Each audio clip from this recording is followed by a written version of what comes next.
Halo para pengusaha dan pemilik bisnis, saya Coach Hendra Hilman. Kembali saya akan berbagi tips kepada Anda bagaimana Anda bisa memulai usaha baru dan juga memasarkan usaha Anda dengan lebih berhasil. Ada 5 tips yang nanti akan saya bagikan kepada Anda, mudah-mudahan bisa bermanfaat buat Anda dan bisnis Anda.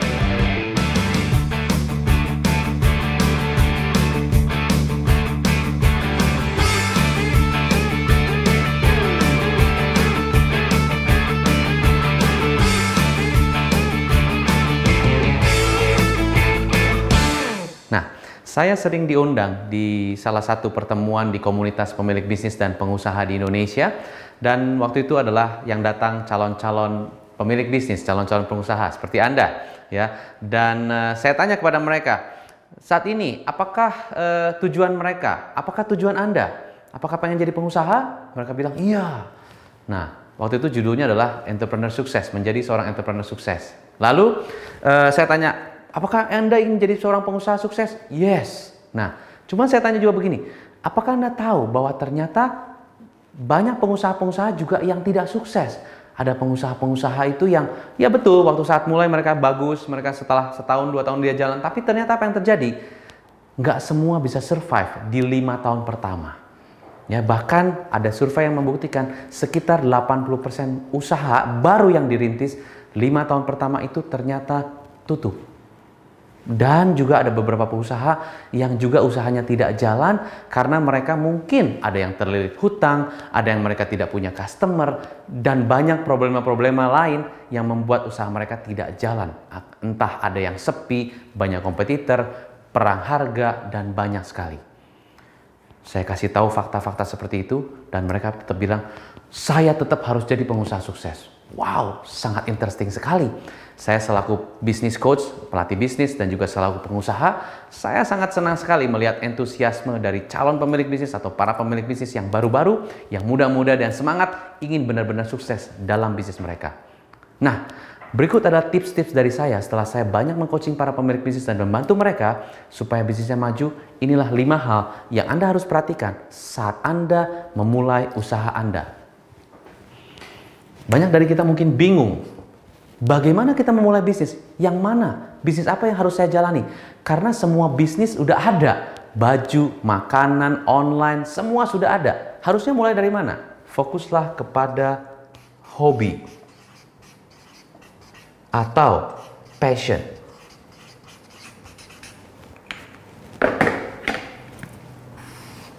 Fokuslah kepada hobi dan passion saya, passion Anda.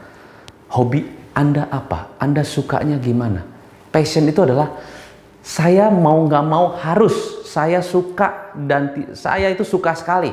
Sampai malam, sampai kadang-kadang libur, saya tetap mengerjakan itu. Itu passion. Ya, jadi saya tidak pernah menyerah, terus-terusan melakukan hal itu, dan saya menyukai sekali. Itu passion Anda.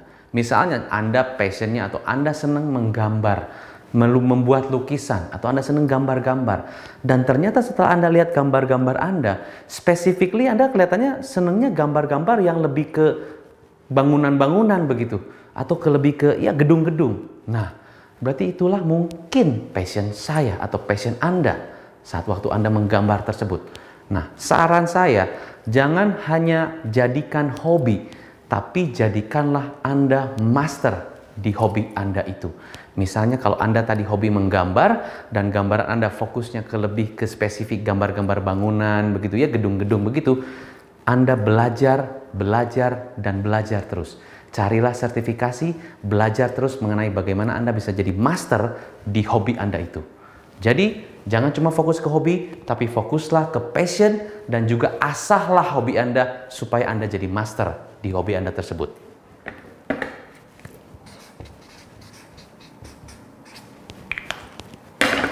Fokus nomor 2 adalah hubungkan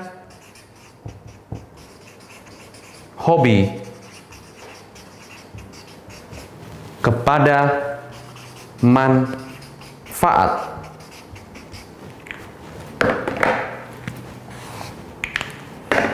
Maksudnya seperti apa? Jadi tadi kalau Anda adalah hobinya menggambar, Anda hobinya menggambar gedung-gedung tadi, oke? Bangunan-bangunan itu. Nah, apakah gambar itu bermanfaat nggak buat orang lain? Apakah gambar itu bermanfaat nggak untuk orang-orang yang nanti akan melihat? Hubungkan itu menjadi manfaat buat mereka. Apakah mereka nanti akan membeli gambar Anda? Apakah mereka akan nanti berguna buat hidup mereka? Atau orang-orang nanti yang akan membeli gambar Anda? Dan kira-kira mereka akan membayar mahal nggak gambar Anda itu untuk membantu mereka? Seberapa seringkah orang akan membeli hobi Anda ataupun jasa Anda ataupun passion Anda dan supaya membantu mereka?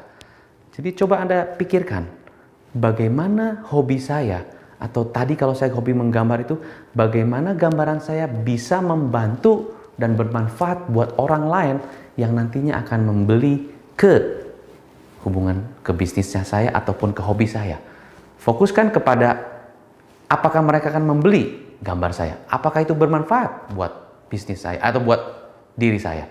Apakah juga mereka akan membayar mahal gambar Anda tadi? Ya, seberapa seringkah mereka akan membayar itu?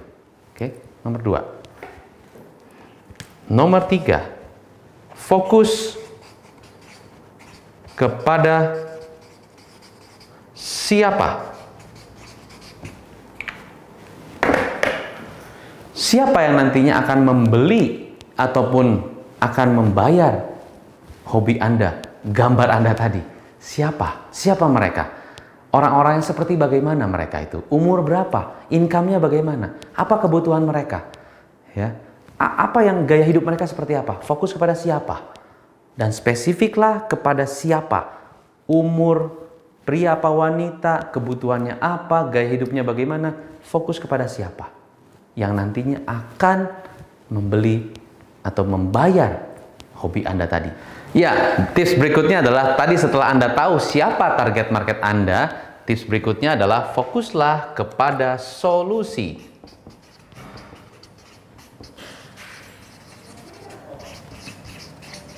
Fokus kepada solusi. Maksudnya begini, misalnya tadi adalah target market Anda adalah, aduh saat ini saya pengen bikin ruangan kantor atau saya pengen bikin kantor, pengen gedung. Itu saya dulu susah cari tukang gambar ataupun ahli menggambar yang benar-benar spesifik dan jago banget dan master banget di bangunan dan gedung. Dulu susah. Karena saya cari tukang gambar banyak sih, cuman yang specifically bener-bener master di bangunan gedung office itu nggak ada. Nah, sekarang setelah saya ketemu dengan orang ini, nah ini sangat luar biasa. Dan orang ini ataupun berarti orang itu adalah Anda benar-benar spesifik, benar-benar master banget di gambar-gambar yang fokusnya kepada bangunan dan office building. Itu adalah solusi buat target market Anda. Yang lebih memudahkan kalau mereka ingin bangun kantor yang benar-benar kebutuhannya untuk office building. Itu begini contohnya, karena Anda sudah mengasah hobi Anda dan Anda jadi master di situ. Ya kan? Dan Anda jadi solusi buat mereka. Nah, solusi itu fokusnya kepada problem solver. Jangan fokus kepada produknya, jangan fokus pada gambarnya, tapi apakah gambar Anda menjadi solusi nggak? Menjadi membantu problemnya mereka nggak? Fokuslah kepada problem solver. Dan simple problem solver adalah before, after. Before, after. Dulu susah, dulu stres, dulu segala macam. Saat ini lebih mudah, saat ini lebih gampang, saat ini lebih cepat. Fokuslah kepada before and after. Nomor 5. Fokus ke 4P marketing.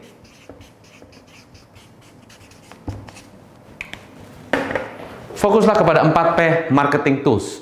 Philip Kotler, pencetus 4P of marketing, dia benar-benar menciptakan itu dengan sangat luar biasa. Dan kalau Anda ingin memasarkan usaha Anda dengan lebih baik, fokuslah kepada 4P dengan benar-benar detail. P yang pertama adalah price. Bagaimana Anda bisa membuat sebuah pricing strategi yang benar-benar bisa cocok dan pas kepada target market Anda. Mahal atau murah itu tergantung dari benefit yang akan mereka dapatkan. Mahal atau murah itu relatif, ya. Mahal atau murah itu dihubungkan dengan manfaat yang mereka akan dapatkan. Kalaupun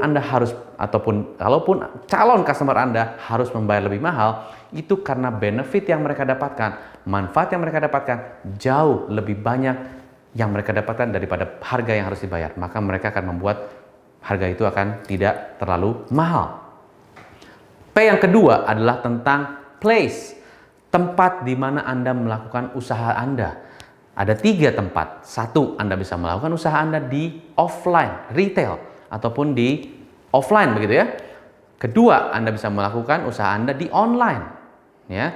Ketiga, Anda bisa melakukan usaha di via telepon. Nah, tergantung di mana target market Anda dan Anda harus sangat spesifik. Kira-kira di mana harusnya saya yang paling strategis banget melakukan usaha saya? Apakah online? Ada pemilik bisnis yang sangat sukses banget di online. Apakah di retail? Anda sukses banget di retail. Ada juga yang pemilik bisnis yang sangat sukses via telepon. Anda harus sangat spesifik banget tempatnya di mana. Lokasi yang sangat strategi di mana. P. Yang kedua. P yang ketiga mengenai produk yang Anda jual. Produk ini fokusnya jangan kepada produk, tapi fokuslah kepada, lihat nomor 4 adalah solusi. Bagaimana produk saya bisa menjadikan solusi, bagaimana produk saya memberikan manfaat, bagaimana saya bisa membantu target market saya, bagaimana saya bisa membantu customer saya dengan produk yang saya tawarkan. Solusinya apa? Solusinya apa? Fokus pada solusi. Manfaatnya apa? Ya, fokus kepada what is your product do, not what is your product. Fokus kepada what is your product do to help your customer, not just focus on your product. P yang keempat adalah tentang promotion. Bagaimana Anda bisa menawarkan atau membuat suatu offering kepada calon customer Anda, supaya offering tersebut benar-benar bisa bermanfaat buat mereka dan akhirnya mereka akan membeli produk Anda dan hobi tadi Anda tadi. Nah, demikian dari saya. Ada 5 tips bagaimana Anda bisa memulai usaha dan memasarkan usaha Anda. Pertama, fokuslah kepada hobi dan passion Anda. Dan asahlah dengan sangat spesifik dan Anda kalau bisa master di hobi Anda. Kedua, hubungkan hobi Anda dengan manfaat yang orang akan dapatkan kalau mereka membeli hobi jasa Anda ataupun passion Anda. Ketiga, fokus kepada siapa target market Anda dan sangat spesifik. Nomor 4, fokus kepada solusi. Solusi apa yang Anda berikan kepada target market Anda? Fokus pada before and after, sebelum dan sesudah. Lalu, fokus pada 4P of marketing. Price, promotion, place, and product. Demikian dari saya Coach Hendra Hilman. Jika saat ini Anda ingin berkonsultasi bagaimana Anda ingin membuat usaha dengan lebih baik, dengan lebih kokoh, dan Anda bagaimana memasarkan usaha Anda dengan lebih strategi, silakan Anda hubungi kami di nomor telepon ini. Demikian, saya Coach Hendra Hilman. Salam pengusaha.